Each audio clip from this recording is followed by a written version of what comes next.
True.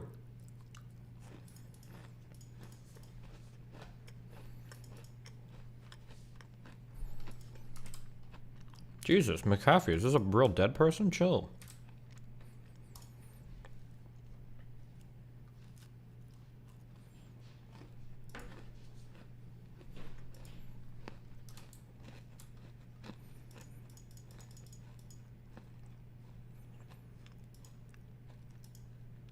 Hey Joe, can I get a gank in the mid lane? This guy is pushing up hard with no flash. You are literally playing against a twisted fate. That guy has 0 kill potential. What is even the problem? Honestly, we should probably just surrender this game. It's over, go next. An ally has been slain. Holy shit, Lee Sin is fucking OP. What the fuck? How did I die there? I should start calling you Trader Joe's with how much you are feeding this Lee Sin. Okay, team fight time. What the fuck are you doing, Donald? You can't keep a Nivea walling out our Nassus just because he's from Shurima. Honestly, I just didn't like the look of him. Can someone help me at Dragon for fuck's sake? What are you idiots doing in bot lane? My AD carry refuses to play any character except his shitty Lucian. In theory, I'm playing a 1 versus 2 right now. Lucian has a good win rate this patch. I was just looking on u.gg. This guy is such a fucking nerd. Ben, we are fine. We just have to focus Soraka. This Soraka is keeping their team alive better than Obamacare kept anyone alive. At least my wife loves me, Benny. Can you two pricks shut the hell up and lane swap with me already? I'm getting fucking oppressed up here harder than Moldova in 1970. This is a result of the Biden administration. Hypothetically speaking, bot lane should be shared with a man and a woman like Zaya and Rakan, not Lucian and Braum. Bot lane is the lane of equality. Benny boy, get fucked. Joe, what are you doing here stealing CS? You've already done enough damage to the economy. I don't know where I am. I'm getting lost in these bushes. Statistically speaking, this game is looking like a large L for the boys. It doesn't matter, guys. We have fucking Bidenator in the jungle. It's GG. He stole an entire election and he can't even smite steal the dragon. Fuck you, Donald. I don't want to hear your bullshit. A summoner has What the fuck? Where did disconnected. our top laner go? A summoner has This been- fucking Marxist Scion player is DDoSing me. This is bloody emasculating. Come on, Jordan. Why are you using a Fisher Price modem? His shit probably running on fossil fuels. Also, nobody knows my last name. Holy shit, Twisted Fate is ulting me. This global vision is like the CCP. What the fuck? Holy hell, Riot Balance team, get it together, man. We are truly in the end times. I've been there for a long time, Jordan. Fuck this game. I'm going to watch Tyler 1 and practice Judaism. A summoner has disconnected. Guys, the entire enemy team just built Black Cleaver. I think it's GG for me. I just think the Overwatch one was so good. I'm sorry. It was just better. The Overwatch one was just good. Girls I would replace my girlfriend with. Okay. Jesus Christ, she's so fucking hot. What the fuck? Girls I would replace my girlfriend with. Okay. See? No one. Yeah, okay, I know how this works. Candace? Who's Candace?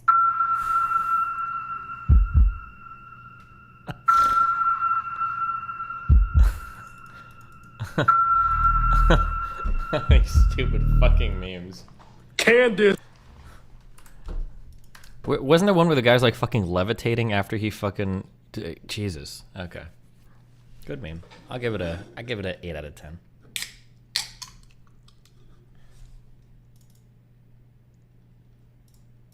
Unhinged. Okay, Destiny is insane, but it's a subtle insanity. I say this because he will, let's say, closely associate with a lot of insane people. And look, far be it for me to judge a Coomer, but as an outsider, it almost feels like he tries to hook up with every girl that appears on the stream. Also, his content, man. I look at his channel, like, it used to have titles like Debating Lawrence on their non-immigration. And now, I don't know what this is. I don't know what I'm looking at. This looks like the ramblings of a maniac, and I imagine all his viewers are like strapped in a psych ward somewhere smearing their own excrement on the walls. How do people watch multiple hours of this every day? You know who Destiny reminds me a lot of? He's like Dr. House from the show House. He likes crazy people. This guy is my dream. Yes, I am House. Thank you. I am indeed. House is supposed to be like this renegade genius doctor, right? Supposedly a paragon of rationality. During the course of an episode, he will take insane steps trying to diagnose a patient. Like his theory will be some super obscure, complicated thing. And because he's clever, often all the other doctors are like, oh my god, yes, let's start the treatment, let's go check that out. And then he turns out to be wrong several times. And then you realize there's a little logical deduction at play here. This is a madman waving his dick around. You have no evidence to support a poisoning diagnosis, which is why it's gonna be so cool when I turn out to be right. That's my view of Destiny with anything non-political. He will make insane leaps, like seemingly random speculations. Pretty sure Miskiv is maybe completely gone. His streaming career might be over. Would you look at that? It's a stream. And he projects like crazy. Pokemon fans will never... I don't know, man. Is Miskiv back to streaming yet? I think it's a stretch to say he was back in 2 weeks. I think he might still be AFK. Okay, he streamed 19 hours the past 7 days. To be clear, for all the Miz kids watching, I'm not wishing downfall on your favorite creator or whatever, but he's back full time. I thought he still streams a lot on his alt. Or so I read in the LSF comments, but I don't track things. Forget. He called her a Machiavellian psycho because he read a couple of texts and didn't listen properly to the words she was saying. Whatever calculations run in his brain to judge people, they're off. Yet he keeps confidently doing it. It's pathological. Make a note. I should never doubt myself. He'll also regularly get insanely mad at the most innocuous shit, but in other times he'll have the patience of a saint. So yeah, all in all, the dude's a bit nuts. For more evidence, just look at his Twitter anytime. I really? He'll also regularly get insanely mad at the most innocuous shit, but in other times he'll have the patience of a saint. So yeah. I'm only on crazy? Jordan Peterson's more unhinged than me? And he's using a Photoshop picture. That shirt is blue, not purple. How does the shovel rape tweet not at least get me in the absolutely unhinged category? I'm not... This is what I mean. See, you guys have ruined me. You guys have optics fucking flattened me so hard. We need to get back on Twitter. All right. Find me a trans woman on Twitter, okay? We gotta up our numbers here. This is some amateur hour shit. This guy doesn't know what 2017 Destiny was like. All in all, the dude's oh my god, he has Voosh. He has Voosh here. He didn't rank... Oh, okay. I'm crazier than Voosh at least. Counterpoints. Oh, we all know there's one trait that immediately signals counterpoints is crazy. She's a woman. I'm very online. But this person, I think she was studying like a PhD in philosophy or something, and she's making like these long-ass video essays. All right, that's him. She means he's more closed off. Like he can't seem to... I hope that the rest of your life is as horrible as it is every single day, okay? Suck my dick. No shot. He's not going to make us sound crazier than me. So, man, keep this Lord Farquaad looking hairstyle. Put him right next to Destiny, where he belongs. After the... What a coward. As it is every single day, okay? Suck my dick. It should go without saying, but literally every single successful streamer is a crazy, insecure weirdo. It's in the job description when you apply. So, deductive, you know, Hassan is crazy. I mean, why would such a blessed man keep this Lord Farquaad looking hairstyle? Put him right next to Destiny. Really? Get me out of this category. I'd rather share the category with Carlson. Destiny, where he belongs. After the last few weeks, I gotta include Nick Fuentes. So Trump is really impressed. Fuck you, dude. Do you prefer to go by Destiny or CM? What's the best way to submit a subject for you to go over? I need some copium. Also, it has to do with music. Typically, wait until I'm talking about something semi-related. Do you prefer to go by Destiny or Steven? And then say something that like triggers the fuck out of me, and then I'll probably scream at you, and then either ban you / argue about that particular topic for the next like 6 weeks.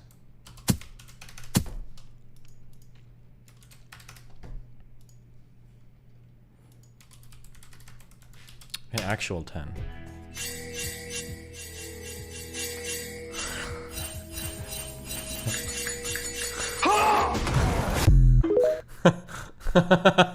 Okay.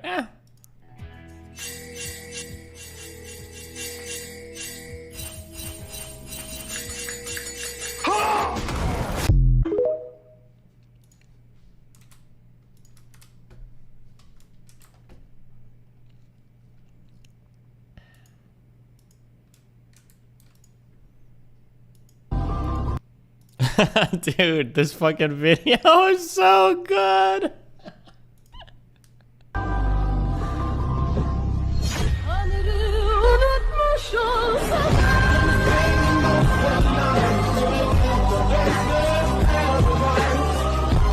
Where's the one? Some lefty made like a hit piece Twitter video of me that highlighted like every horrible thing I've done, but it actually, I felt like it was really badass. It was like 30 seconds long. I just deleted it from my files yesterday because I went through all my shit and cleared my shit. Does anybody know what I'm talking about? Fuck, does anybody know what I'm talking about?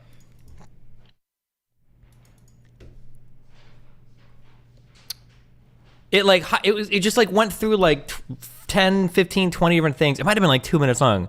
No, oh fuck, I shouldn't have deleted it. I don't think I cleared my recycle bin. It was like a highlights video of like how horrible I was. I deleted like 200 things from my download thing yesterday.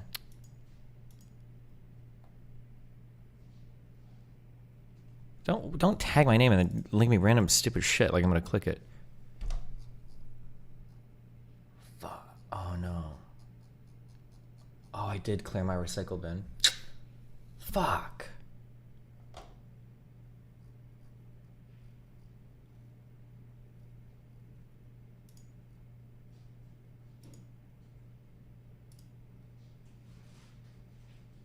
Be more descriptive. It was like a fuck. No, oh god, it was so good. I think it was just like it was like a video. It was like 2 minutes long of like all these different horrible tweets that I'd made, and it was supposed to like make it seem like I was such a horrible evil person, but I feel like it was just awesome. It was just a sick ass fucking video. Do you clear your ultra recycle bin? I don't know what that means. I mean, I could use like a recover or whatever, but I'm not that motivated. I don't care that much.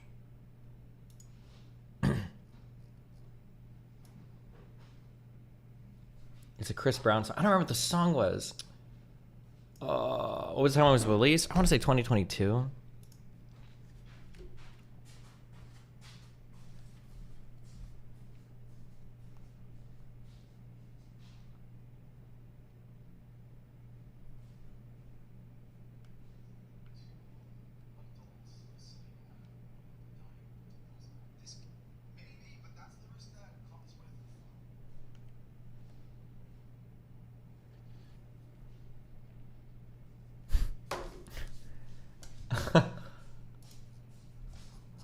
Okay, sorry. I'm not. We're not moving on with the stream until you guys find this. I need to see it now.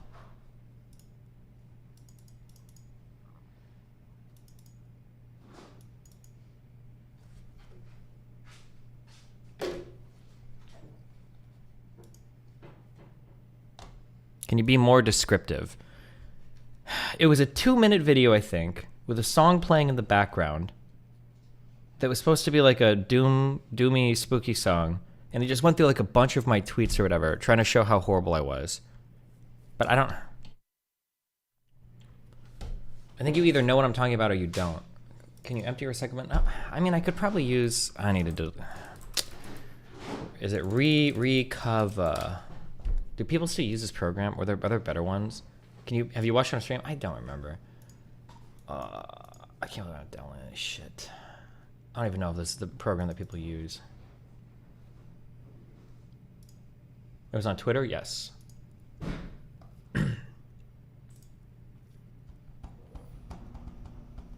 Ease US data recovery is simple. Is it more recommended? Ease us. This. No. If you moved file, I don't do shit with files on this. Rekiova? Wait, what? Shut up.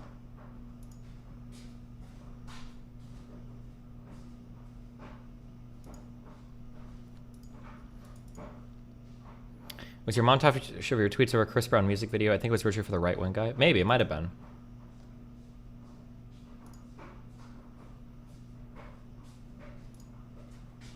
This, I'm downloading spyware, dude. I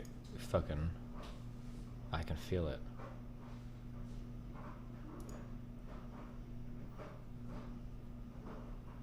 When was your last restore point? I don't think a restore point restores files. I thought that was just for programs and shit, no? I could be wrong on that. Alright, if I get hacked, I'm sorry guys. It's been fun. Install, yes.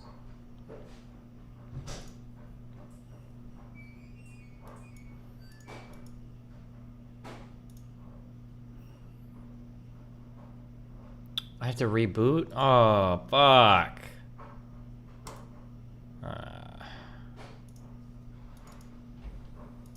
Let's not. Let's see what happens if I don't reboot. Pictures, documents, videos. Next. In the recycle bin. Oh my god.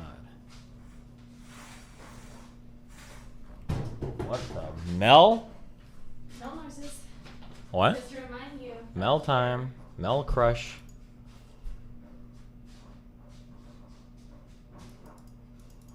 You actually eat and then go to the gym. Eating first sounds so awful. It always feels better for me, but I don't know. Okay. Let's see. What do we have here?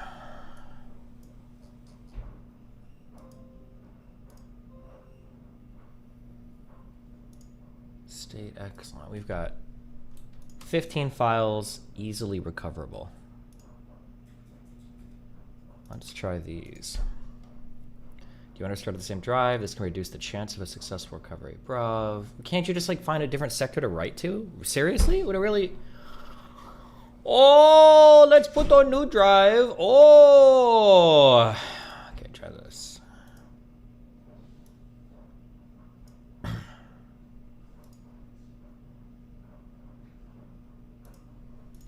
Oh shit, never mind, thank you. Oh my god. Cake Upton, you did it. Too bad you didn't do it before I installed this shit program on my computer, but thank you. Oh my god, you got it.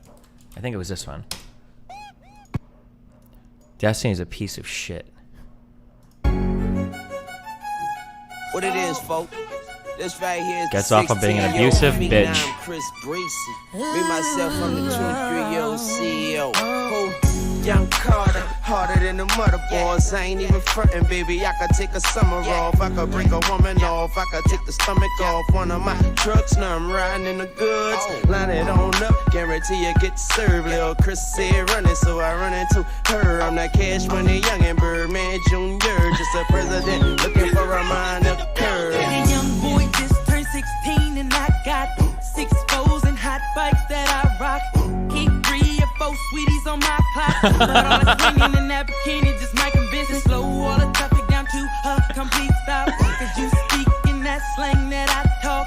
That's sassy tempo with Oh my God. the reason that all these teenies may never see me. Mama, you may be 3 years older, but you hot. Give me that. You be talking like you like what I got. Give me that. I know you like it how I lean in the lap. You could be in the back saying, gimme, gimme, gimme.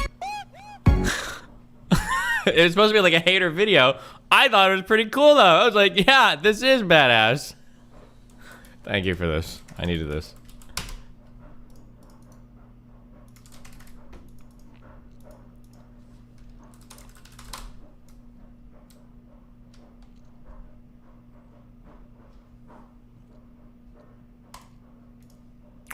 Jimmy Carter made it another day. Oof.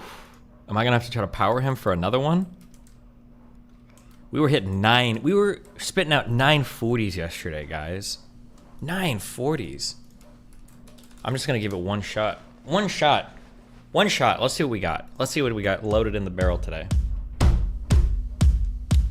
Let's see what we got. Tomorrow's President's Day. Come on.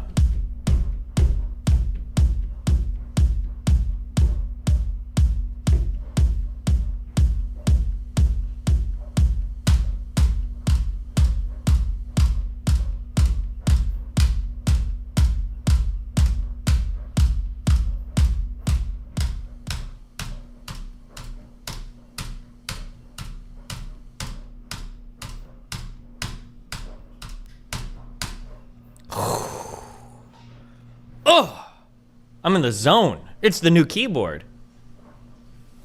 Oh, oh. I wonder if I type faster on this keyboard, actually.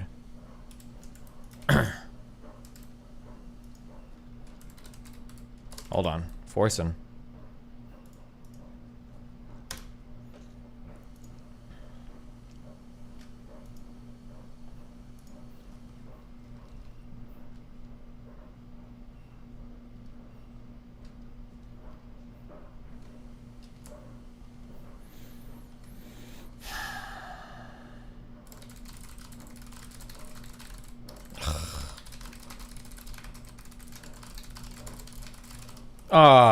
It's typos, fuck man. Dude, I hate that fucking test. God damn it.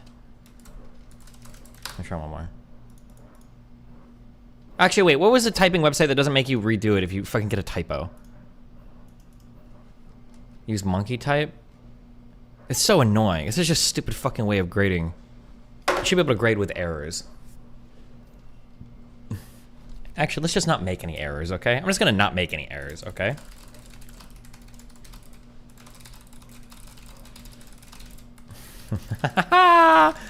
Woo, woo. Fuck this. I can't. I just woke up from a nap, guys. I'm gonna be honest. I took a nap, and I shouldn't have.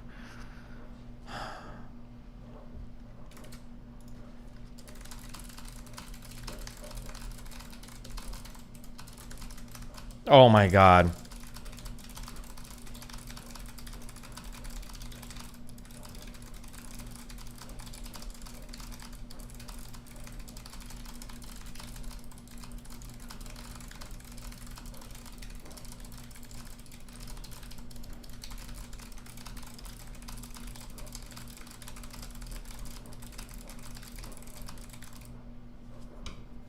Okay, hold on.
I can't. I'm done.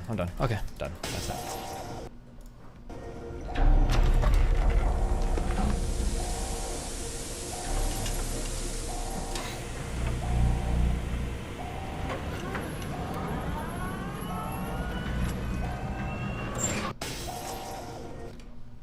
Why was I given this?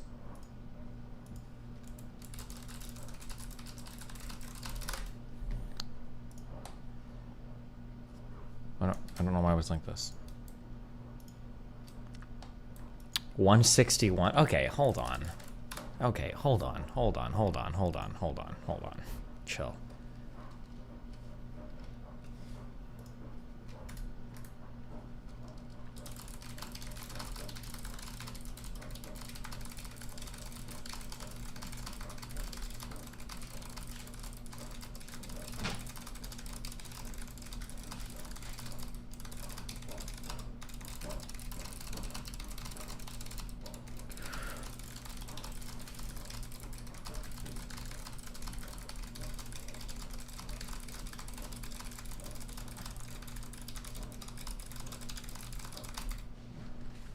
Oh, wait, what was hers?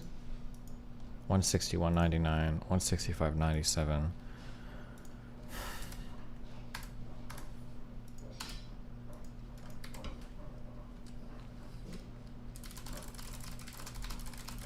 Ah!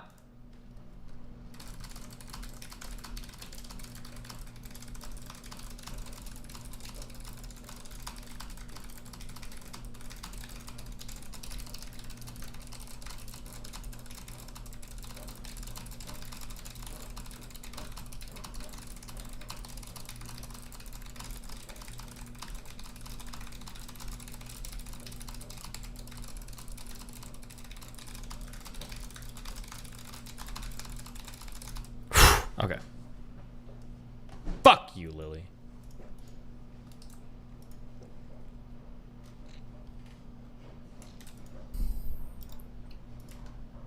Lyrics coming at you with supersonic speed. Summer, you assuming I'm a human. What I gotta do to get it through to you? I'm superhuman, innovative, and I made a rubber so that anything you say is singing off of me and it'll glue to you and devastating more than ever, demonstrating how to give a motherfucking audience a feeling like it's levitating, never fading. And I know the haters are forever waiting for the day that they can say I fell off to be celebrating, cause I know the way to get it motivated. I make elevating music, you make elevating.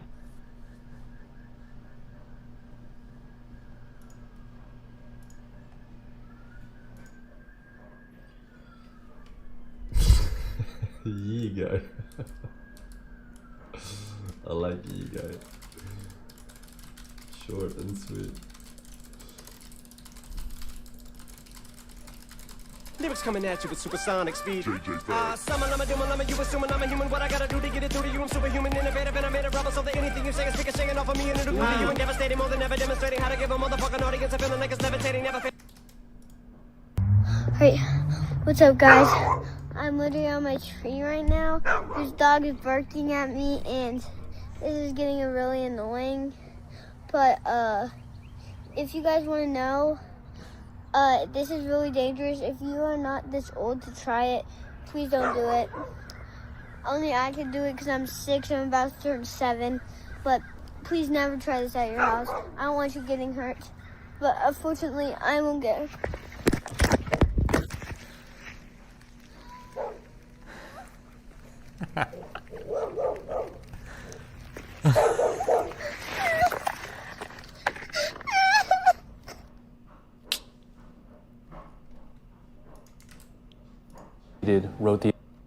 We believe you cheated, wrote the essay using ChatGPT. I mean, you wrote a flawless 50-page essay, but as everyone knows, you can't speak English. Please don't cry. It's a pity there's racism at such a prestigious university. Excuse me? Many foreigners actually excel at writing English. Wow, I'm sorry. Don't be sorry. This is America. She's got the phone in her lap. Built on racism. Equality here is a mere fuckati. Okay, that was a good one.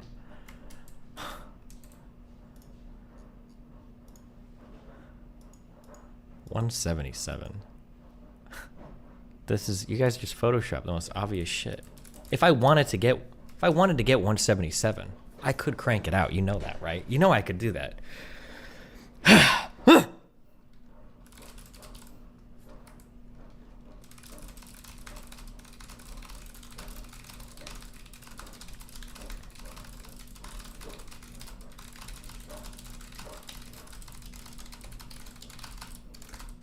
Not this one, not this one.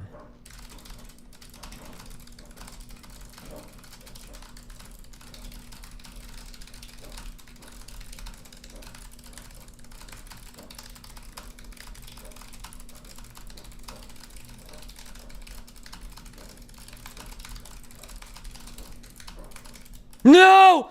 My brain shut down!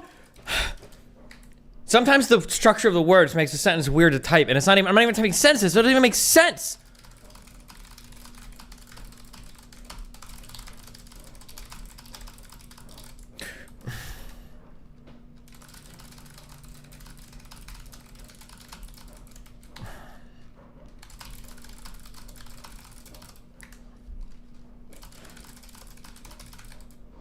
What is happening?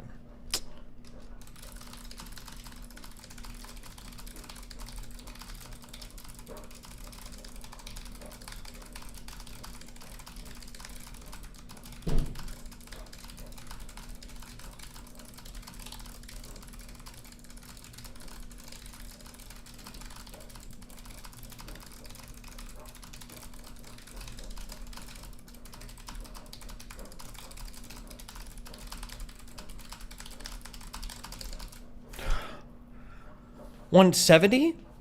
$180? I don't know what my max theoretical typing speed is. It's probably, no, I'm not even close. Hold on.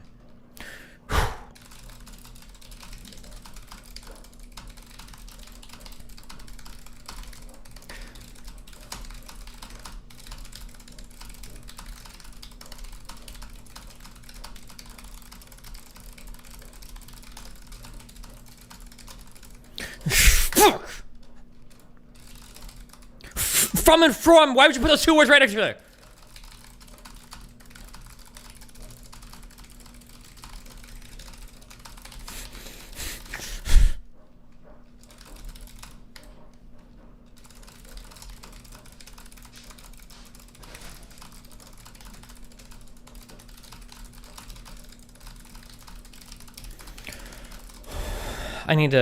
The problem is I don't use my right hand correctly. I need to learn how to use it correctly. That's what I should do. And I don't know how to do it. I don't know how to use my right ring finger, and I don't use it when I type, and I think it slows me down. I have to move my hand too much around the keyboard. I don't think I can type faster than 170 because I don't use my ring finger when I type. I can't type faster than 170.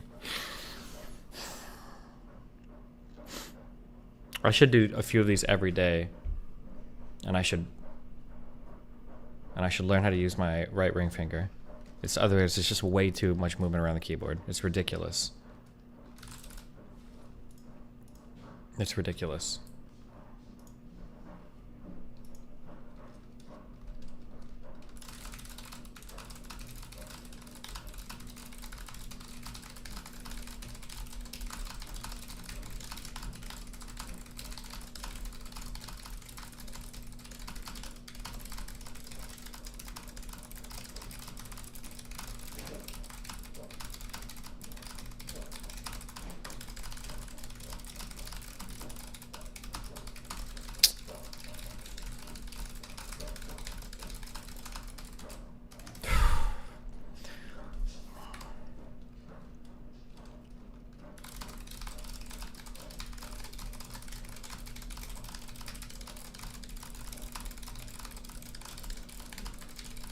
Ah! Yeah.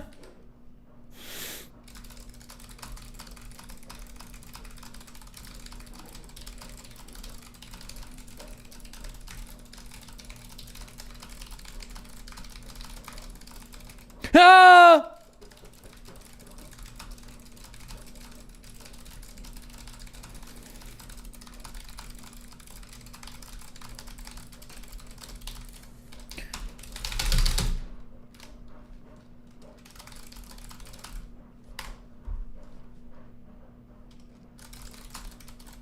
What do I mean?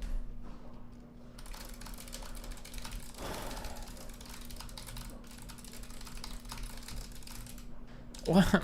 I can't. I got one more me.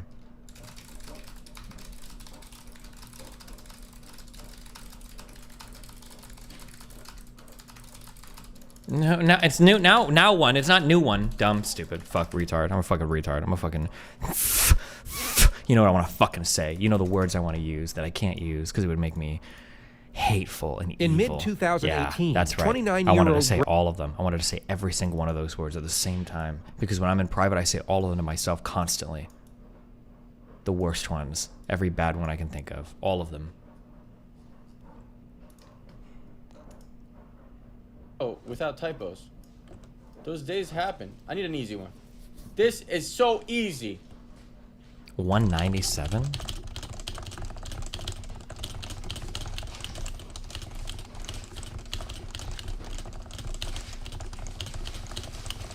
Oh! Oh!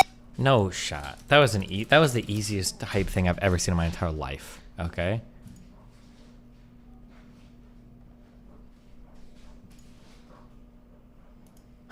Now I'm gonna fuck this one up. God damn it. That was so easy. I'm never gonna see an easy one that easy in my entire life. You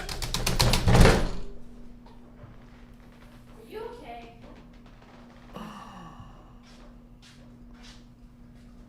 What are you doing? Nothing. You okay? I'm fine. Why do you sound like a kid?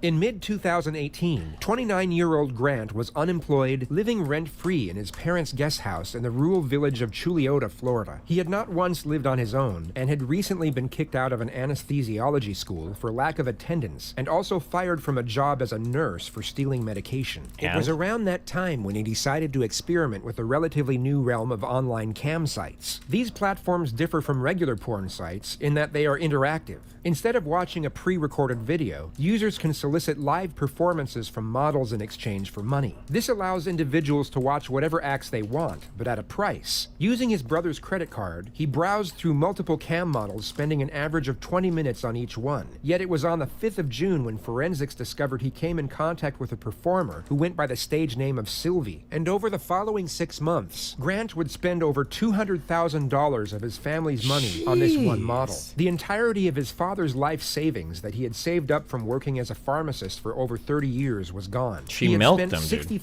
$60,000 from his brother's credit card and had also taken a $65,000 loan out on the house. When his family found out, instead of calling the police, Grant was sent to a behavioral rehabilitation facility for online porn addiction.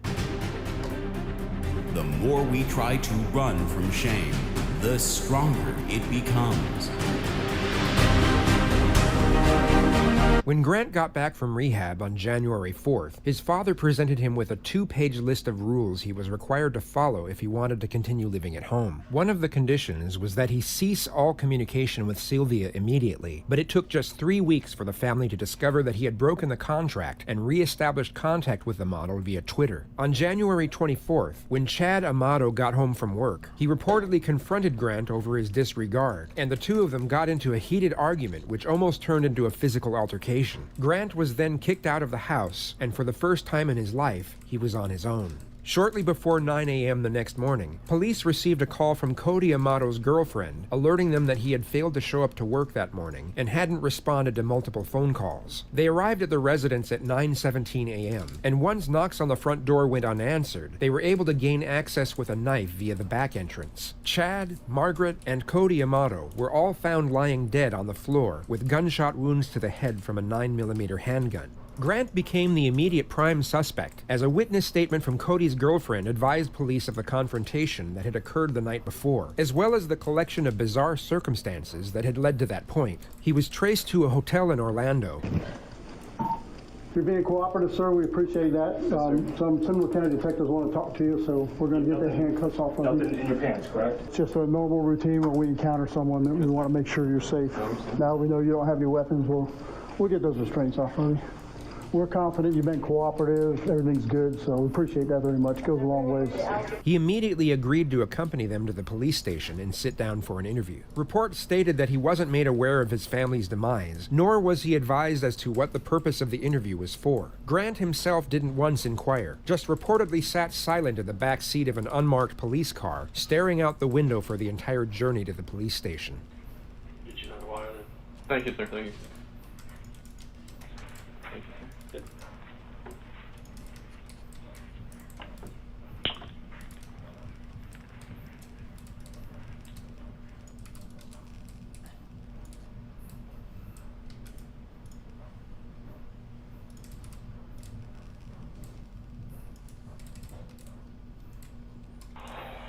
So you gotta walk through Coke or anything? No. I'll hold off on that. Okay. Hi, I'm Eva. Hi. How are you? I'm here. Just to restate, he has not been told, nor given any insinuation as to why he is sitting inside an interrogation room, and Thanks, has not Chief. once inquired himself. Thanks, Chief. Hey, we really appreciate you coming up here with us. And if any time during this you need to stop and go to the bathroom, want a drink, then just let me know, and we'll be happy to do it. My name is Danny Anderson, and I'm a deputy Seminole County Sheriff's Office at Eva.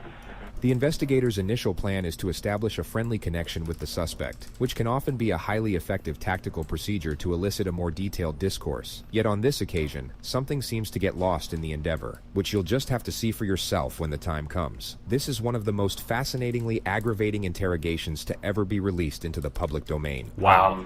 So we just want to talk to you a little bit, and we'll get this in and out, be on our way. Okay? Full name? My full name is Grant Tiernan Amato. Okay. What is there any special nursing degree, what you do, or? I mean, I have like other certifications, but I mean, with that, like I primarily worked in the hospital for I think 5 or 6 years. Well, I was accused of grand theft of the 3rd degree back in June of 2018. There was no evidence ever presented. All the charges were dropped. I had been applying for jobs for the last couple weeks. I'd gotten like 3 or 4 callbacks, and then I went on a job interview yesterday for a home infusion. Bro, this guy seems friendly, chill. What time was your interview? I don't see any problems. It was scheduled for 10. I got there at around 9 in the morning. And then I think we actually had the interview at about 9:45. How'd that go? I mean, it was all good. They didn't have anything. They said that they'd probably be getting back to me by Tuesday or Thursday this coming week. Get you back to work?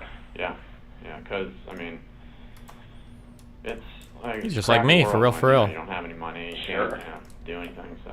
Financially, how's the nursing what you did? I'm sorry, I just don't know that much.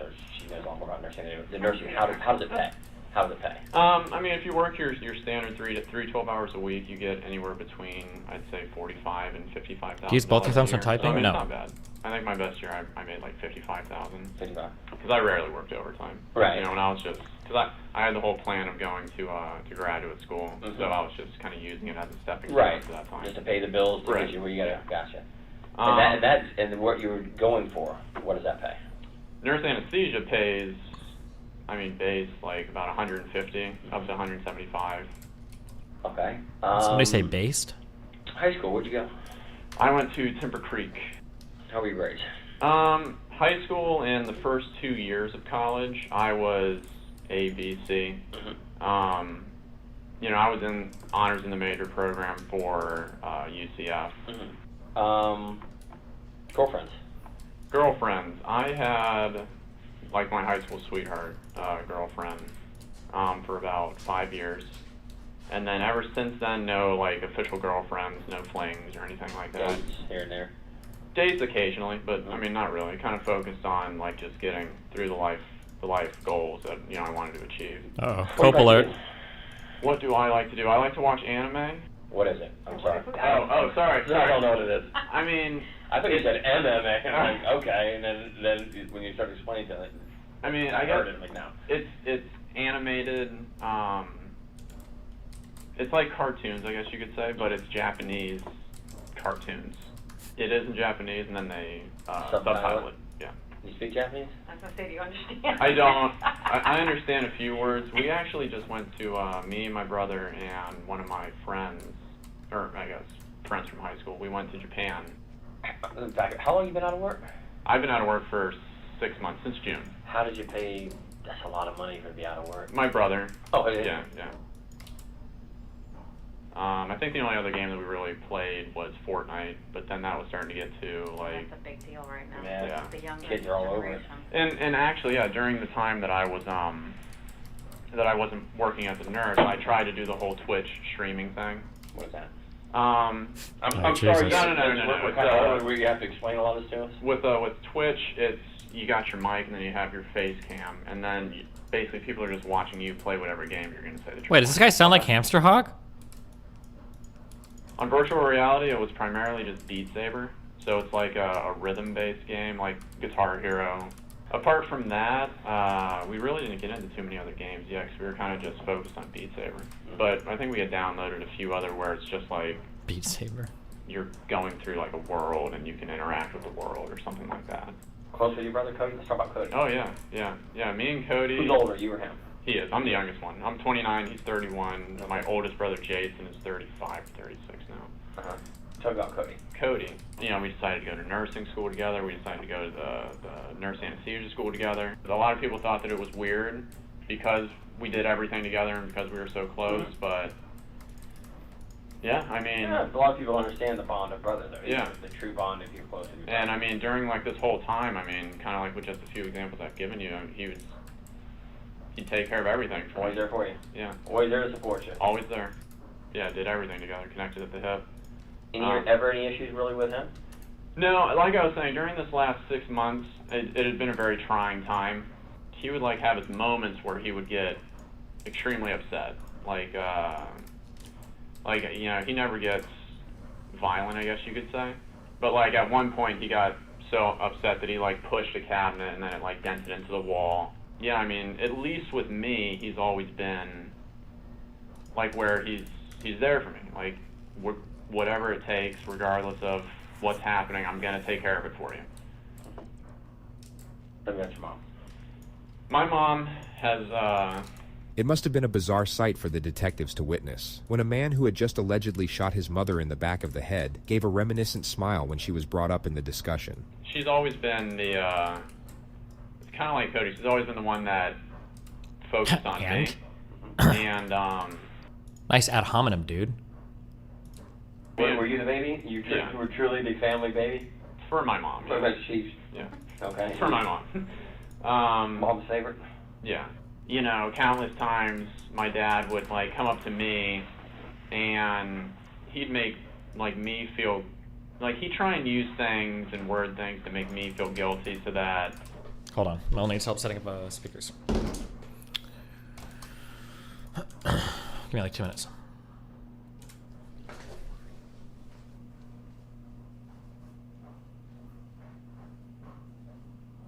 Occasional watcher, first-time chatter. How would you recommend developing a stance on political issues? I feel as if I follow PPL more than I do policy. What do you want? Quick, plug it in. You are small, very small, have I mentioned tiny? Also tiny, very tiny. Also, I'm big, very big, some would say. The biggest, not downstairs, though.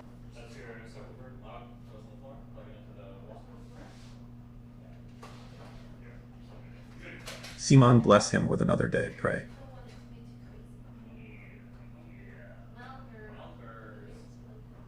Speakers.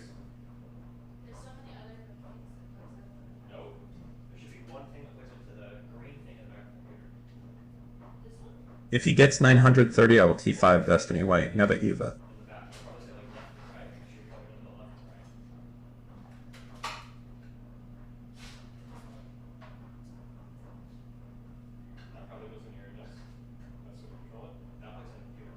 You can tell that was photoshopped because the raw WPM, the WPM without calculating for errors, was 101. Most global streamer POV.